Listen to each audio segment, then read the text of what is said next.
I'll never forget it. It was 2009 and the mortgage company I worked for had just declared bankruptcy. All of a sudden, I was unemployed. And in that moment, I recall thinking, well, at least I have an investment property with equity that I can tap into. So I make a trip to the bank and I requested a line of credit against the property.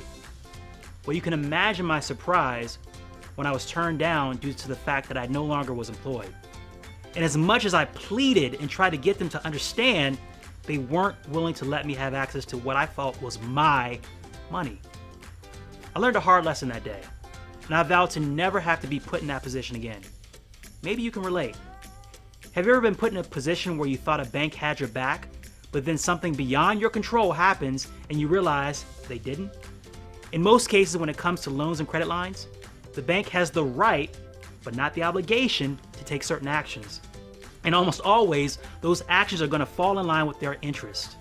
What I learned from that experience is that whenever you deal with banks, access to your money is never a sure thing. That's one of the reasons I'm such a huge advocate of the elite cash reserve strategy. It allows you to set up your own source of funding, which puts you back in the driver's seat. Had I known about this strategy back then, would it have allowed me to access the trapped equity in my rental? No. But I'll tell you this, had I had that system in place like the ECR strategy, and I knew that my money was safe, growing at 5%, tax-free and accessible anytime I needed, I most certainly would have made different decisions along the way. Don't get caught with your back against the wall like I was.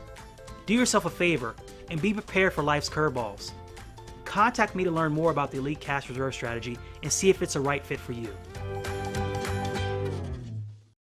If you wish Uncle Sam didn't exist, you need a 2-minute money mind shift. Does your 401k get you miffed? You need a 2-minute money mind shift. You're working hard and still getting stiff. You need a 2-minute money mind shift. Time is money, so I insist. Here's your 2-minute money mind shift.